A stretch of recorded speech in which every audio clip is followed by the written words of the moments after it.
This is the final episode of this month-long series on the perception of powerlessness. And this episode is I think it's going to upset some people. And honestly, I'm okay, because if this series has been about anything, it is about challenging the perception of powerlessness. Welcome back to the Secure Husband Podcast. Bruce Abbott, certified professional coach, founder of SecureHusband.com. There's one place that I truly believe is keeping thousands of men trapped in powerlessness. And I know that when I say this, it's going to sound like, well, no, it's one of the only places I can go where people understand me. They understand my situation. It is on Reddit, the Dead Bedroom subforum, and the Sexless Marriage subforum. And I do see this in some of the other subforums on marriage and relationships, but those two in particular, those two certain relationship communities that are on Reddit, and again, not all marriage subcommunities are like this, but that one, and it's not every person on there, but the culture there, the energy, the identity there is so deeply rooted in victimhood. What do I mean by that?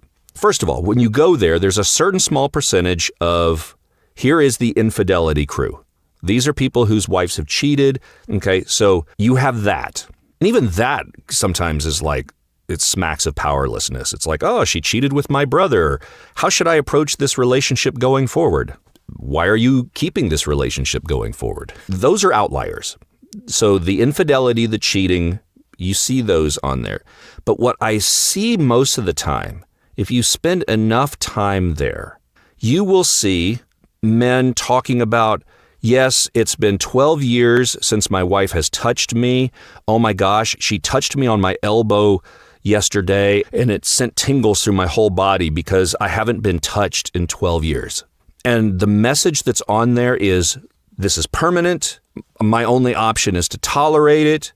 The message that really is there is, I have no power. And it's nothing but victim mentality over and over. And when people comment, they think they're being helpful, but it's like crabs in a bucket, where one starts to climb out and they pull them back in. Now, I do say that there are some on there where they're like, I could not tolerate this anymore. I had to leave.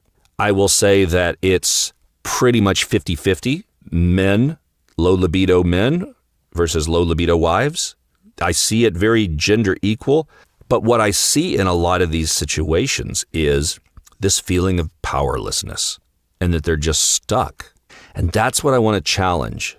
And I don't want to do this from a place of shame or guilt or blaming, because I really want to bring compassion, because these are not bad people. They're just hurting. They're deeply hurting. I was there. I know that. I lingered in those forums for years. I was hurting. Many of my coaching clients were hurting and would hang out there. But this isn't about pain. This is about identity. Pain with your identity in there, then it gives you that feeling of permanence and powerlessness. And those forums, they're full of pain. Those men on there are not weak. They're genuinely hurt, rejected, devastated, years without intimacy. They're lonely, but it's also years of self-abandonment. Now, some of them truly have abusive dynamics to them. And some of these stories just like, whew. And I understand it's Reddit. Yes, how much of that is fake and it's bots written and stuff. But most of this stuff is real people. So yeah, there are some very narcissistic relationships. There's some abusive dynamics that go on. And some of these people absolutely should leave. I mean, there's just like, everybody else can see it. I'm not dismissing that. But what happens in those spaces is that pain becomes collective, and that collective pain becomes a collective identity. And now everybody's reinforcing, yep, we're powerless. We're victims. Yeah, we're trapped. I feel for you. I'm here for you. Remember earlier in the series, I was talking about some of the psychology behind all of this, and I think I mentioned confirmation bias in there, where the brain seeks evidence that supports its existing beliefs. So if you already feel rejected and hopeless and you already feel powerless, then you spend hours in subforums reading, my wife hasn't touched me in years. Therapy failed. I wasted the last 20 years. Nothing has changed. There's ones on there all the time. I'm thinking about having an affair. I talked about that in a previous episode. Don't go there. Don't do the affair. Either bring the relationship to a close and move on, or get that off your plate. But your brain says, see, these other people are like this. I knew it. And now your nervous system takes powerlessness, hopelessness, and normalizes it. Because that hopelessness feels safer to you than uncertainty. The uncertainty of what happens if I take bold steps to heal myself and see where this relationship goes, whether it improves or comes to an end. It's learned helplessness.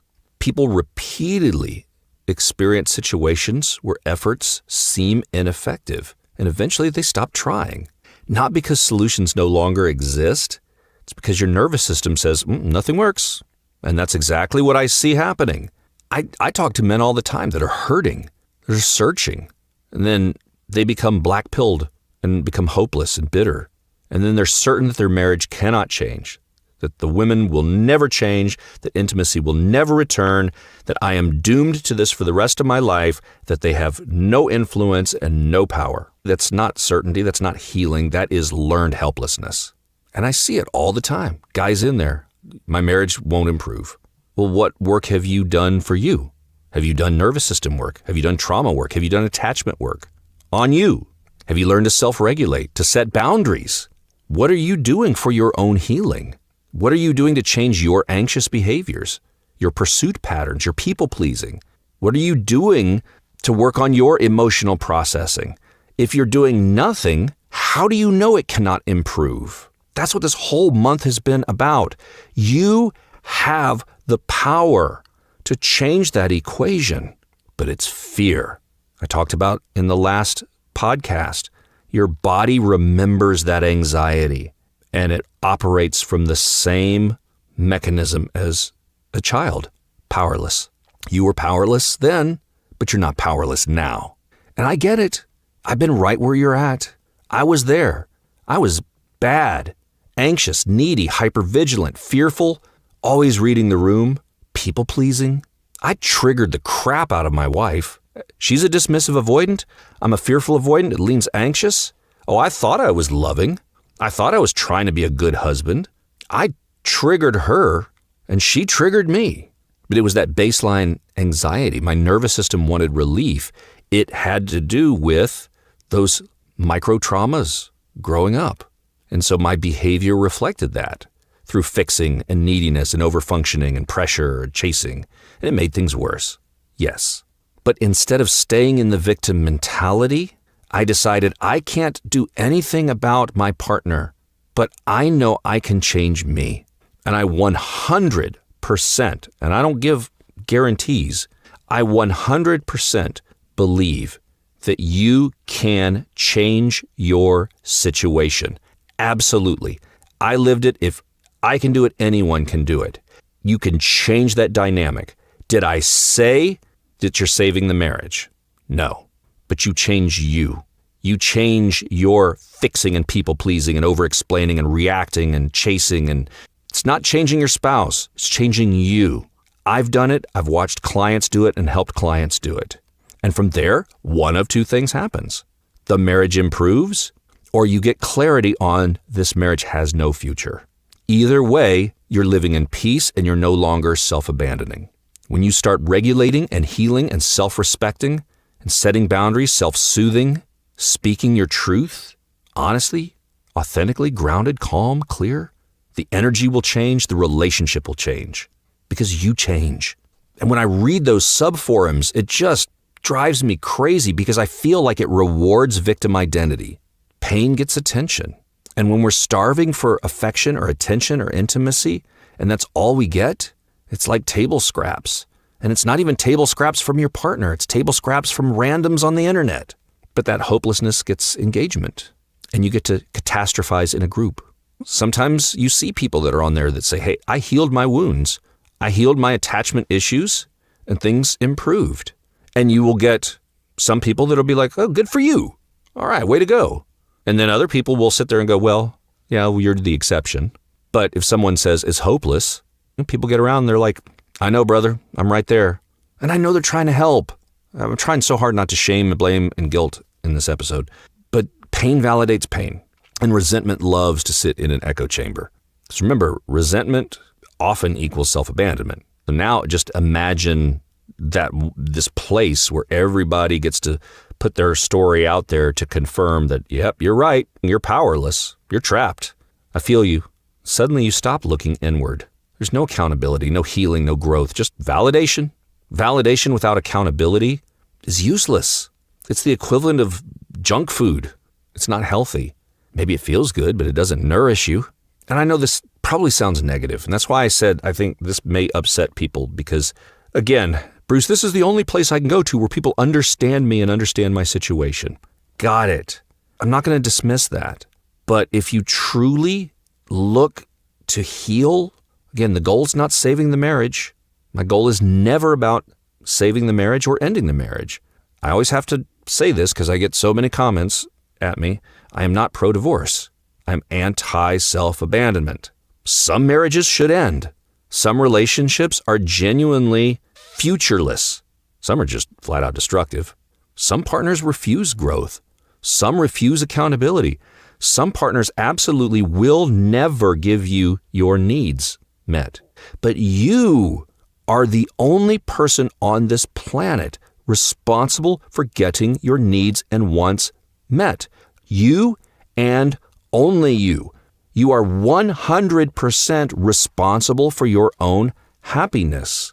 I think that's why some people refuse that accountability and just remain in those emotionally void situations. Remember, marriages that struggle are just two wounded people activating each other. The dynamic can change when even just one of those people improve. It can change dramatically. So I'm going to encourage you. I'm going to go out on a limb. Stop visiting those forums. They're not healthy. Stop asking, how do I live in this situation? How can I be happy in this situation? Do something that changes the dynamic of the situation, whether it improves the marriage or not. Stop asking the question, can my wife change? You have no control over her. Start asking, can I become secure? And then from there, what do I want and need in a marriage? And how do I get that met? It's not about, hey, can she heal? No, it's can I heal? It's not asking, will intimacy return? It's who am I becoming so that I get intimacy for myself with integrity? This is why I don't think the affair route is, because an affair is not integrity. Who am I becoming? Who do I want to be? What do I want in a relationship? What brings me peace in a marriage? I don't think that the Reddit subforums on dead bedroom and sexless marriage are healthy for that. Even if the marriage ends, you will be healthier, more secure, more regulated, more grounded. You still come out ahead, but don't sit in this victim mentality forums that make you feel powerless because everybody in there seems to appear powerless. Well, not everybody, but a lot of them, a majority of them. Hope is not weakness, but if you're hoping without doing the work for you, you're just living in a fantasy. Hope with action is transformation, and you're the only one you can control. I've seen too many marriages improve to believe the victim mentality. I've experienced it myself, and I was right there. I was victim thinking. I was the king of it. But I've seen what the power can do when you do the work for you. I've seen it in my marriage. I've seen it in so many of the guys that I work with. I've watched men stop chasing and be able to regulate and set boundaries. And when they do work, if there's traumas involved, if they do somatic work, one of the things I want to start talking about a little bit more in future podcasts, I think I mentioned this a month or so ago, is EMDR. I think EMDR is a very powerful tool. I've been reading a lot about it. I've been practicing it with a licensed EMDR therapist for the last month or so. I only got to do a few weeks of it, and then my EMDR therapist went on maternity leave. So I'm kind of waiting to pick up more about that. But that has been amazing for healing the physiological emotions stuck in the body. As I get more experience on that, I want to share that in a podcast too, because it has been fascinating what I've seen so far in just a short period of time. But I don't want to share anything that I don't personally experience yet. But the idea here that I'm just trying to get across is that you're not powerless. That's what the whole month-long series was about. And when you do the work for you, There's more successes than marriages that end. Absolutely more.